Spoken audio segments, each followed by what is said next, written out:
Guys आज की video में हम पढ़ने वाले हैं 19 मार्च 2017 का पहली शिफ्ट का क्वेश्चन पेपर। पहला क्वेश्चन है the task of performing arithmetic and logical operations over the data is called.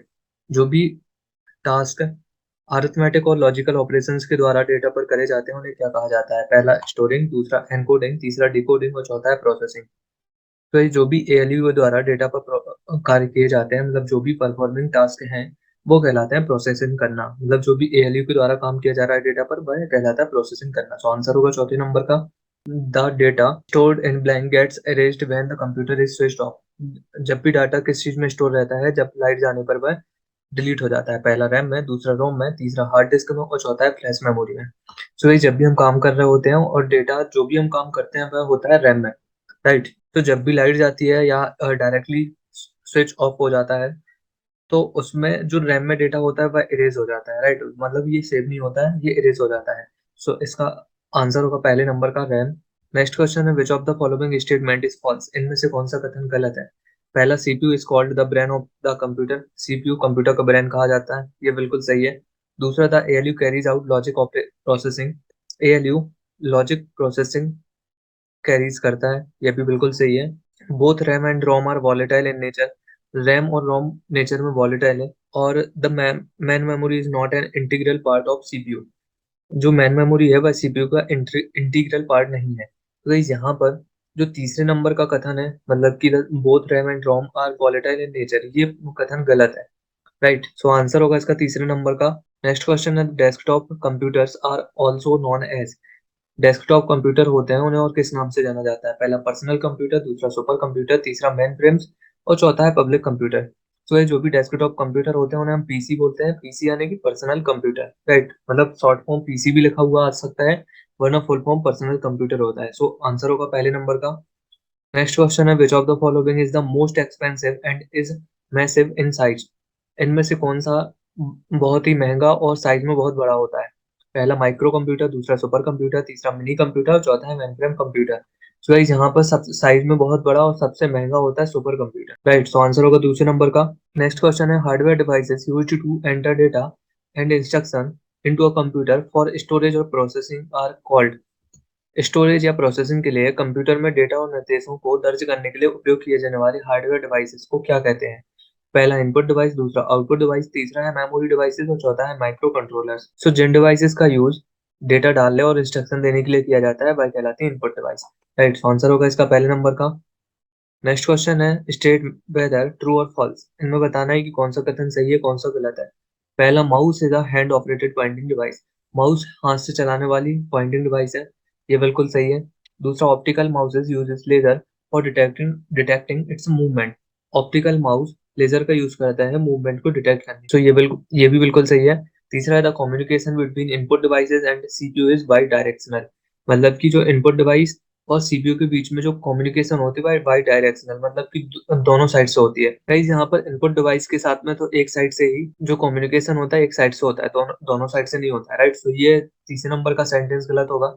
मतलब हमारे पहले दो जो सेंटेंस है वो दोनों सही है और तीसरे नंबर का सेंटेंस गलत है। सो ये इसका आंसर होगा पहले नंबर का, पहला ट्रू, दूसरा ट्रू और तीसरा फॉल्स, राइट। सो आंसर होगा पहले नंबर का। नेक्स्ट क्वेश्चन है मैच द फॉलोइंग। नीचे दिए सेट को मैच करना है। वीडियो, वीडियो का फुल फॉर्म होता है विजुअल डिस्प्ले यूनिट। अब वीडियो है एक आउटपुट डिवाइस, वीडियो मतलब कि जो स्क्रीन वगैरह है, राइट। सो इसका पहले का होगा बी। स्कैनर एक इनपुट डिवाइस है, सो दूसरे का होगा सी। तीसरा सी डी और आर।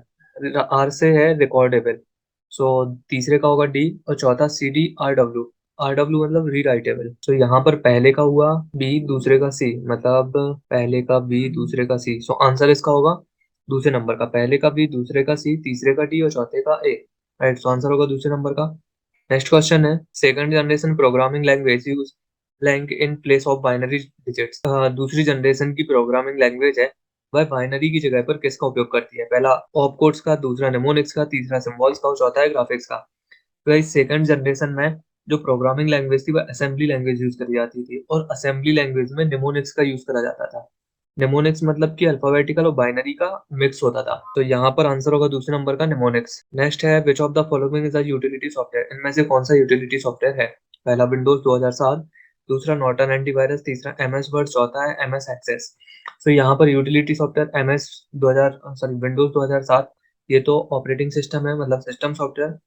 एमएस वर्ड और एमएस एक्सेस ये दोनों हैं, हम अपनी जरूरत के हिसाब से किसी पर्टिकुलर काम को करने के लिए करते हैं, रखते हैं। तो दूसरा और तीसरा होगा एप्लीकेशन सॉफ्टवेयर का एग्जाम्पल। लेकिन यूटिलिटी सॉफ्टवेयर यहाँ नॉर्टन एंटीवायरस, मतलब कि कंप्यूटर में कुछ व्यवस्थाओं को मैनेज करने के लिए इसका यूज करा जाता है। सो नॉर्टन एंटीवायरस ये आएगा यूटिलिटी सॉफ्टवेयर में। गाइज यहाँ पर एंटीवायरस के जो भी नाम आते हैं वो अपने पास एक अलग से पेज पर नोट करते जाइएगा, जो जो एंटीवायरस हर क्वेश्चन पेपर में आते हैं उन्हें लिखते जाइएगा। यहाँ यूटिलिटी सॉफ्टवेयर नॉर्टन एंटीवायरस है, आंसर होगा दूसरे नंबर का। नेक्स्ट क्वेश्चन है which of the following is used to display information in the form of a slide show. Slide show के रूप में इंफॉर्मेशन को डिस्प्ले करने के लिए इनमें से किसका यूज करा जाता है? पहला पहला है प्रेजेंटेशन सॉफ्टवेयर का, दूसरा मल्टीमीडिया सॉफ्टवेयर का, तीसरा इलेक्ट्रॉनिक स्प्रेडशीट का, चौथा वर्ड प्रोसेसिंग सॉफ्टवेयर का। जिस सॉफ्टवेयर में स्लाइड के तौर पे काम किया जाता है वह प्रेजेंटेशन सॉफ्टवेयर में आते हैं। सो आंसर होगा पहले नंबर का। नेक्स्ट क्वेश्चन है which of the following is an open source software. इनमें से कौन सा ओपन सोर्स सॉफ्टवेयर है? पहला एडोब एक्रोबैट रीडर, दूसरा माइक्रोसॉफ्ट इंटरनेट एक्सप्लोरर, तीसरा विंडोज एक्सपी और चौथा है लाइनक्स। तो गाइस यहाँ पर लाइनक्स एक ओपन सोर्स सॉफ्टवेयर है, तो आंसर होगा चौथे नंबर का। नेक्स्ट है which of the following statement is true. इनमें से कौन सा कथन सही है? पहला machine language does not require any translator, machine language को किसी भी ट्रांसलेटर की जरूरत नहीं होती है। दूसरा low level languages are machine independent, जो लो लेवल लैंग्वेज होती है वह मशीन पर निर्भर नहीं करती है। High level languages are machine dependent, high level language machine पर डिपेंड होती है। चौथा assembly language does not require any translator, assembly language को किसी ट्रांसलेटर की जरूरत नहीं होती है। तो इस यहाँ पर पहले नंबर का जो ऑप्शन है machine language does not require any translator, ये आंसर इसका या ये कथन सही होगा, क्योंकि मशीन लैंग्वेज होती है इसे किसी भी ट्रांसलेटर की जरूरत नहीं होती, मशीन लेवल लैंग्वेज को कंप्यूटर डायरेक्टली समझ सकता है। सो आंसर होगा पहले नंबर का। नेक्स्ट है which of the following is equivalent to 32 gigabyte. इनमें से कौन 32 गीगाबाइट के बराबर है? पहला 2 दी पावर 25 बाइट, दूसरा 2 टू दी पावर 20 किलोबाइट, तीसरा 2 दी पावर 15 मेगाबाइट और चौथा है 2 the power 30 bits. So guys यहाँ पर आपको इंस्टाग्राम पर एक पोस्ट डली हुई मिलेगी जिसमें सारी मेमोरी यूनिट्स है, मतलब बिट बाइट गीगाबाइट केबी एमबी ये सारी है। अब आपको यहाँ पर बारी बारी करके जो गीगाबाइट 32 गीगाबाइट है, तो या तो आप 32 गीगाबाइट को बाइट किलोबाइट मेगाबाइट या बिट्स में चेंज कर सकते हैं, या फिर आसान तरीका ये है कि आप एक एक ऑप्शन लीजिए और सारे ऑप्शंस को गीगाबाइट में चेंज करके देखिए। जैसे यहाँ 2 दी पावर 25 है तो 2 को 25 बार मल्टीप्लाई करिए, देन गीगाबाइट में चेंज करिए। यदि 32 गीगाबाइट होता है तो वह आंसर होगा, अदरवाइज दूसरा ऑप्शन लेके देखिएगा। सो यहाँ पर ये आपका टास्क है कि आपको आज की वीडियो जो ये वीडियो आएगी उसमें आपको ये इस वाले को सॉल्व करके और कमेंट सेक्शन में इसका आंसर बताना है, साथ ही इसका सॉल्यूशन सारा डालना है, राइट। सो ये आपका टास्क होगा, इसका आंसर मैं नहीं बताऊंगा, ये कमेंट सेक्शन में आपको बताना होगा। नेक्स्ट क्वेश्चन है restarting a computer system without the need to interrupt the powers is called. Power को इंटरप्ट करे बगैर सिस्टम को रीस्टार्ट करना क्या कहलाता है? पहला हार्ड बूट, दूसरा सॉफ्ट बूट, तीसरा डेटा बैकअप और चौथा है सिस्टम रीस्टोर। तो गाइस यहाँ पर हमें कंप्यूटर को सिर्फ रीस्टार्ट करना है, ना कि उसे मेन स्विच से बंद करना है। सो वह कहलाता है soft boot, right. So answer होगा दूसरे नंबर का। नेक्स्ट क्वेश्चन है with respect to computer system BIOS stands for. Computer system के संदर्भ में बायोस का फुल फॉर्म क्या है? पहला है बाइनरी इनपुट आउटपुट सिस्टम, दूसरा है बेसिक इनपुट आउटपुट समराइजेशन, तीसरा है बाइनरी इनपुट आउटपुट समराइजेशन और चौथा है basic input output system. So guys यहाँ पर कंप्यूटर सिस्टम के संदर्भ में बायोस का फुल फॉर्म होता है बेसिक इनपुट आउटपुट सिस्टम। सो आंसर होगा इसका चौथे नंबर का। नेक्स्ट है the process performed by the BIOS immediately after the PC is switched on is called. Computer के चालू होते ही बायोस के द्वारा जो प्रोसेस करी जाती है उसे क्या कहा जाता है? पहला स्क्रीनिंग, दूसरा पोस्ट, तीसरा स्वैपिंग और चौथा है फॉर्मेटिंग। सो गाइस बायोस के द्वारा जैसे ही कंप्यूटर चालू होता है एक प्रोसेस करी जाती है जिसे पोस्ट कहते हैं, और पोस्ट का काम होता है कंप्यूटर में अटैच सारे सॉफ्टवेयर या हार्डवेयर को चेक करना कि वो प्रॉपर वर्क कर रहे हैं या नहीं। सो यहाँ पर इसका आंसर होगा दूसरे नंबर का पोस्ट। पोस्ट का फुल फॉर्म होता है power on self test. Next question है which of the following can be used to access file or folders without actually clicking on them. File और फोल्डर को access करना उन पर वास्तव में क्लिक करे बगैर उसे क्या कहा जाता है? पहला पिक्सल, दूसरा शॉर्टकट, तीसरा बिटमैप और चौथा है थंबनेल। तो ये यहाँ पर शॉर्टकट होते हैं जो उस फाइल या फ़ोल्डर के शॉर्टकट क्रिएट कर लिए जाते हैं, उन पर हम क्लिक करके उसे एक्सेस कर सकते हैं। जो वास्तव में वो फाइल या प्रोग्राम जहाँ पर रखे हुए हैं, उनमें क्लिक करे बगैर सो यहाँ पर शॉर्टकट क्रिएट करे जा सकते हैं और शॉर्टकट पर क्लिक करके हम उसे एक्सेस कर सकते हैं। तो आंसर होगा दूसरे नंबर का। नेक्स्ट है executing regedit command through search program और फाइल्स और रन ऑप्शन लॉन्चेस। अगर हम रन कमांड में या फिर सर्च प्रोग्राम और फाइल्स में हम regedit करके कमांड देते हैं तो उससे क्या होता है? पहला रजिस्ट्री एडिटर, दूसरा है सिस्टम है रिस्टोर, तीसरा है सिस्टम बैकअप और चौथा है कमांड विंडो। सो यहाँ पर गाइस जब भी हम रेज एडिट करके कोई कमांड देते हैं सो उससे रजिस्ट्री एडिटर ओपन हो जाता है। सो आंसर होगा इसका पहले नंबर का। नेक्स्ट है changing default installation directory in Windows system requires change in. Windows system में डिफॉल्ट इंस्टॉलेशन डायरेक्टरी बदलने के लिए निम्नलिखित में से किसे परिवर्तित करने की आवश्यकता होती है? पहला रजिस्ट्री को, दूसरा एमएस कॉन्फ़िग को, तीसरा कर्नेल को, चौथा है बायोस को। तो गाइस यहाँ पर हमें यदि इंस्टॉलेशन डायरेक्टरी में चेंजेस करने हैं तो हमें यहाँ पर रजिस्ट्री को एडिट करना होगा। राइट, सो आंसर होगा इसका पहले नंबर का। नेक्स्ट है a program or set of computer sorry program that disrupts the normal functioning of a computer is called as. एक प्रोग्राम या प्रोग्राम का सेट जो कंप्यूटर की नॉर्मल फंक्शनिंग को डिसरप्ट करते हैं, मतलब बाधित करते हैं, उसे क्या कहा जाता है? पहला एंटीवायरस, दूसरा सिस्टम टूल, तीसरा वायरस और चौथा है ऑपरेटिंग सिस्टम। तो इस सिस्टम की जो फंक्शनैलिटी होती है उसको चेंज या उसको बाधित करने का काम करते हैं वायरस। राइट, तो आंसर होगा इसका तीसरे नंबर का वायरस। ये एक प्रोग्राम का सेट होते हैं। नेक्स्ट है मैकएफे इज एन एग्जांपल ऑफ। मैकएफे किसका एग्जांपल है? पहला वायरस का, दूसरा ट्रोजन हॉर्स का, तीसरा स्पाईवेयर का और चौथा एंटीवायरस का। तो इस मैकएफे है एक एंटीवायरस। राइट, तो आंसर होगा इसका चौथे नंबर का। अभी मैंने शुरू में बोला था कि एंटीवायरस जो भी आप अपने पास एक जगह पर लिखते जाइएगा, एक एंटीवायरस वहां पढ़ा हुआ था हमने और एक एंटीवायरस का नाम यहाँ पे पढ़ा है, तो ये नोट करते जाएगा। नेक्स्ट है which of the following statement is true. इनमें से कौन सा कथन सही है? पहला a password is generally case sensitive. एक पासवर्ड केस सेंसिटिव होता है। दूसरा password can not start with a numeric digit. एक पासवर्ड न्यूमेरिक डिजिट से स्टार्ट नहीं हो सकता। तीसरा a password can not have more than 6 character. एक पासवर्ड में 6 कैरेक्टर से ज्यादा नहीं हो सकते। चौथा password is forever and it can not B change. Password एक बार होता है, मतलब हमेशा के लिए होता है, उसे चेंज नहीं करा जा सकता। तो इस यहाँ पर इसमें से पहला कथन सही होगा, मतलब कि आप password is generally case sensitive, मतलब इसमें हमें छोटा बड़ा ये सारी चीजें याद रखनी होती है। सो इसका आंसर होगा पहले नंबर का। नेक्स्ट है which of the following is considered to be the first computer virus for MS DOS. इनमें से कौन सा एमएस डॉस में पहला कंप्यूटर वायरस था? पहला नॉर्टन, दूसरा ब्रेन, तीसरा आई लव यू और चौथा है कोड रेड। तो गाइस यहाँ पर एमएस डॉस में पहला जो वायरस था, पहला कंप्यूटर वायरस था, वह ब्रेन नाम से आया था।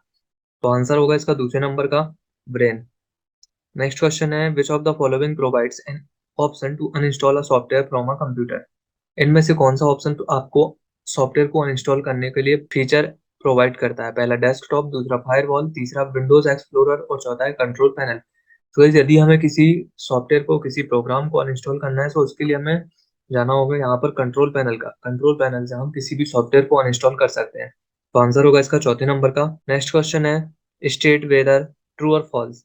यहाँ इन कथन को बताना है कौन सा सही है कौन सा गलत है। पहला कथन है A software cannot be uninstalled immediately after its installation on a computer।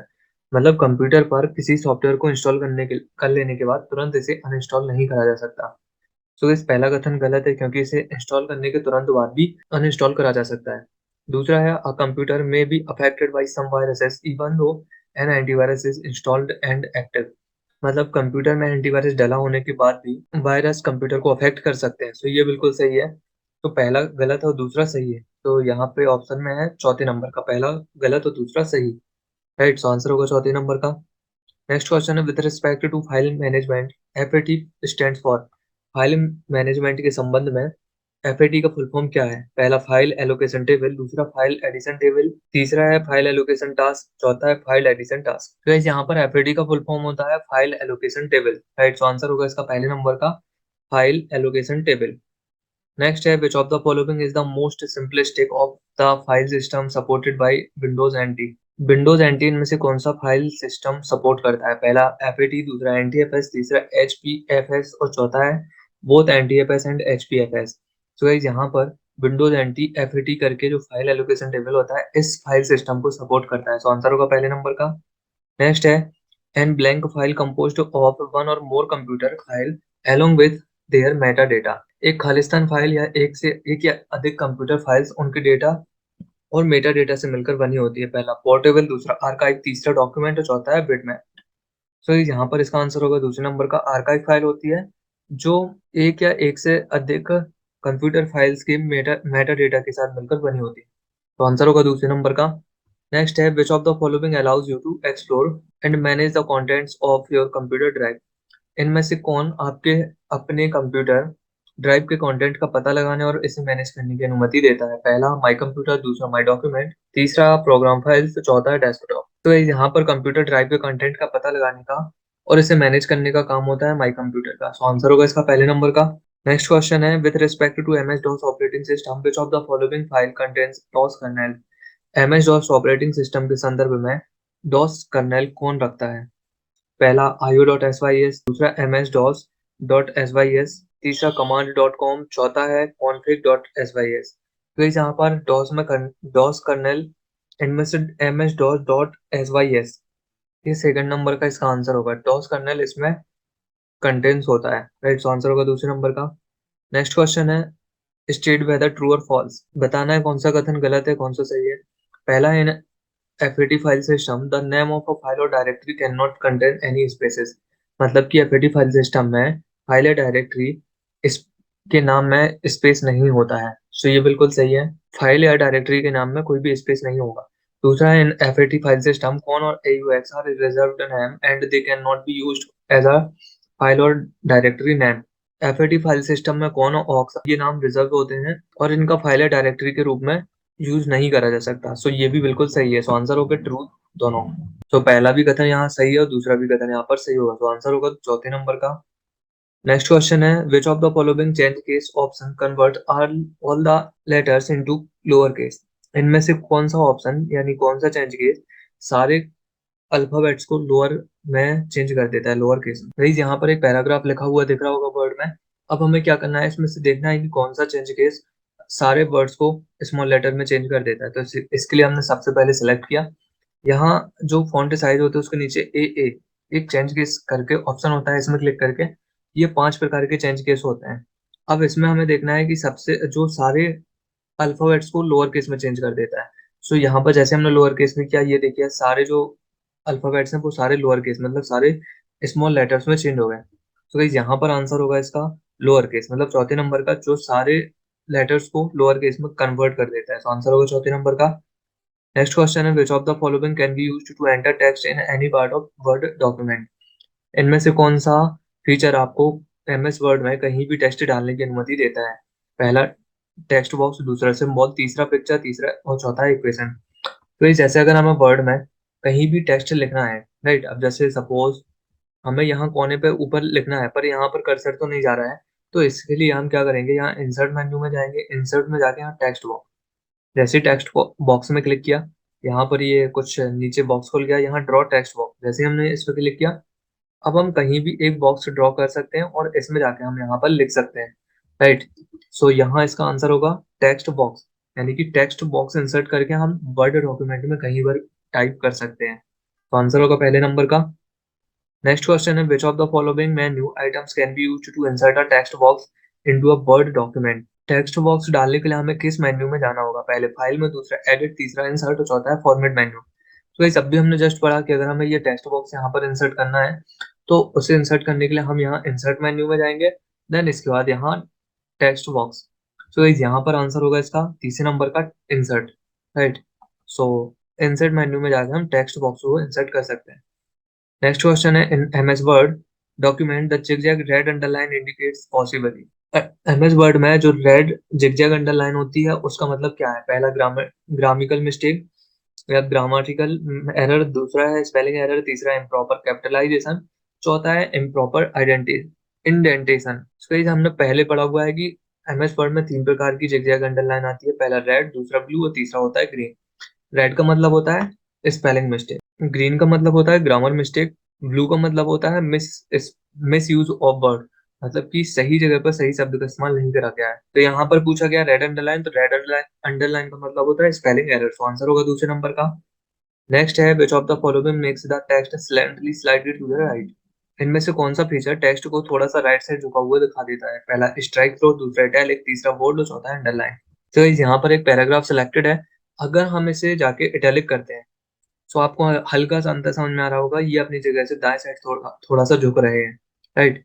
और क्वेश्चन में यही पूछा गया है कि ये थोड़ा सा राइट साइड झुक जाते हैं, ये कहलाता है इटैलिक। सो आंसर होगा इसका दूसरे नंबर का इटैलिक। नेक्स्ट क्वेश्चन है स्टेट वेदर ट्रू और फॉल्स। सही और गलत बताना है। पहला point is the default unit of font size measure in MS Word. MS Word में जो फॉन्ट साइज नापी जाती है वह पॉइंट में नापी जाती है, सो ये बिल्कुल सही है। जो फॉन्ट की साइज होती है वह पॉइंट में ही नापी जाती है। दूसरा, word document can have more than one pages but can not have more than one section. मतलब एमएस वर्ड डॉक्यूमेंट में एक से ज्यादा पेज तो हो सकते हैं पर एक से ज्यादा सेक्शन नहीं हो सकते, सो ये बिल्कुल गलत है। सेक्शन भी कितने भी हो सकते हैं। सो इसका पहला पॉइंट है जो सही होगा, दूसरा गलत होगा। सो आंसर होगा इसका चौथे नंबर का पहला ट्रू दूसरा फॉल्स। नेक्स्ट क्वेश्चन है which of the following was the leading DOS based spreadsheet. इसमें से कौन सा डॉस बेस्ड स्प्रेडशीट है? पहला लोटस 123, दूसरा है एमएस एक्सेल, तीसरा है विजिकैल्क और चौथा है एमएस एक्सेस। तो यहाँ पर guys MS DOS based spreadsheet program है जो लोटस 123 है। सो आंसर होगा पहले नंबर का लोटस 123। नेक्स्ट क्वेश्चन है the default horizontal alignment of text in Excel worksheet is. Horizontally जो एक्सेल में टेक्स्ट की अलाइनमेंट होती है वह कौन सी होती है? पहला लेफ्ट, दूसरा राइट, तीसरा है सेंटर, चौथा है जस्टिफाई। सो गाइस यहाँ पर हॉरिजॉन्टली अलाइनमेंट पूछा गया। अब यहाँ पर आपको मैं भी देख रहा हूँ, ये इसमें 6 प्रकार की अलाइनमेंट होती है, 3 होती है वर्टिकल और 3 होती है हॉरिजॉन्टल। और यहाँ पर पूछा गया जो हॉरिजॉन्टल अलाइनमेंट कौन सी होती है टेक्स्ट की। अब जैसे सपोज हमने कोई भी टेक्स्ट टाइप किया और जैसे हमने एंटर किया ये रहता है हॉरिजॉन्टली भी देखा जाए तो ये होता है लेफ्ट साइड, राइट, मतलब कि ये लेफ्ट साइड वाला।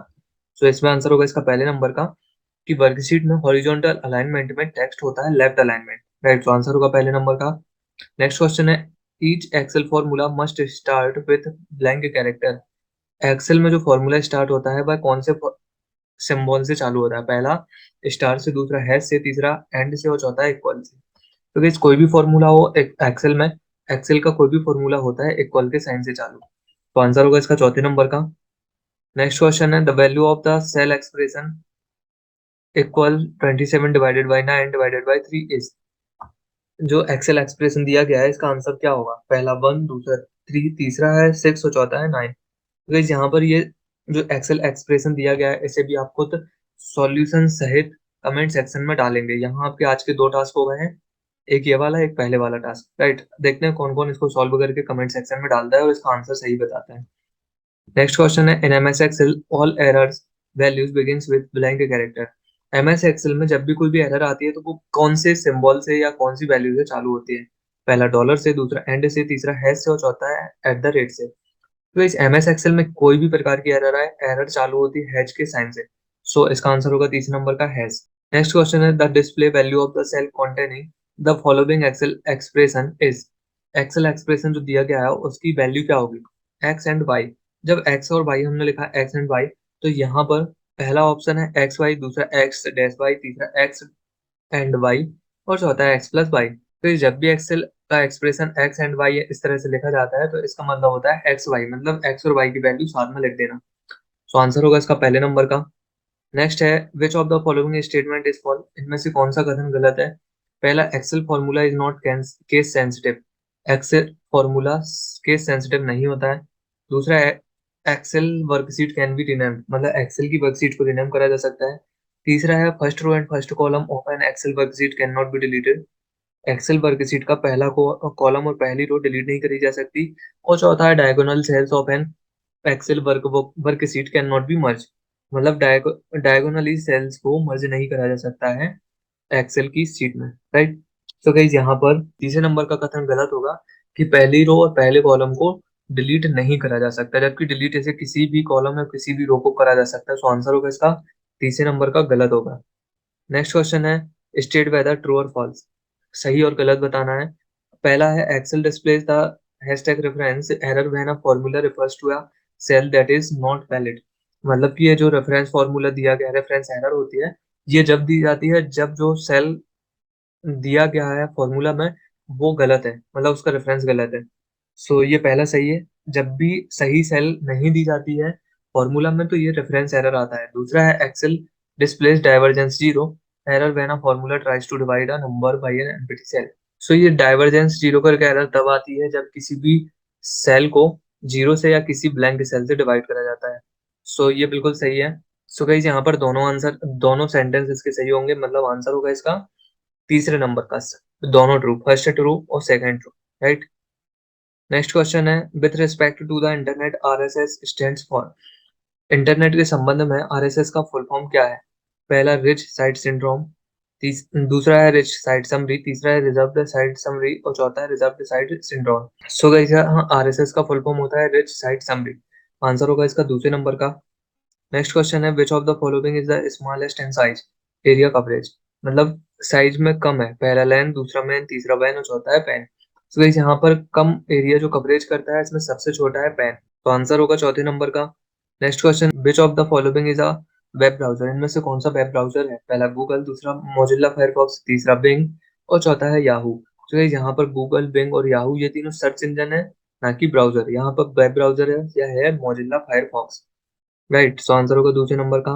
नेक्स्ट है, which of the following is not a standard network topology? इसमें से कौन सा स्टैंडर्ड नेटवर्क टोपोलॉजी नहीं है? पहला क्यूब, दूसरा रिंग, तीसरा बस और चौथा स्टार। तो गाइस यहाँ पर क्यूब टोपोलॉजी करके कोई भी टोपोलॉजी नहीं है, तो आंसर होगा इसका पहले नंबर का। स्टैंडर्ड टोपोलॉजी या स्टैंडर्ड नेटवर्क टोपोलॉजी, इनमें से क्यूब टोपोलॉजी नहीं है। Match the following, list one और लिस्ट टू, दो लिस्ट दी गई है, इनमें हमें मैच करना है। वेब 2.2 ये होती है एक सोशल नेटवर्किंग साइट। पहले का होगा सी, क्रोम एक वेब ब्राउजर है, सो दूसरे का होगा बी, और HTTP मतलब हाइपर टेक्स्ट ट्रांसफर प्रोटोकॉल, सो तीसरे का होगा ए। यहाँ आंसर में पहले का सी, दूसरे का बी, सो ये, और तीसरे का ए, सो आंसर होगा इसका तीसरे नंबर का। नेक्स्ट क्वेश्चन है, स्टेट वेदर ट्रू और फॉल्स, सही और गलत कथन बताना है। पहला है, every web browser has an address bar where we type the URL. हर एक वेब ब्राउजर में एक एड्रेस बार होता है जिसमें यूआरएल टाइप करा जाता है, ये बिल्कुल सही है। दूसरा है, द सर्च क्वेरी इंडिया और China will retrieve only those pages, web pages containing both India and China. यदि हम इंडिया और चाइना सर्च करते हैं तो केवल वही वेब पेज आएंगे जिनमें इंडिया और चाइना लिखा हुआ है, और कोई नहीं। तो दूसरा होगा गलत, पहला होगा सही। तो इसमें आंसर है जो ऑप्शन है दूसरे नंबर का, पहला ट्रू दूसरा फॉल्स, ये वाला सही होगा, आंसर होगा दूसरे नंबर का, राइट। सो गाइस यहाँ पर 19 मार्च 2017 के शिफ्ट पहले के हमारे सारे बाउंड क्वेश्चन हो चुके हैं। यदि कोई भी क्वेरी होती है तो कमेंट सेक्शन में जरूर बताइएगा। देन मिलते हैं नेक्स्ट वीडियो में।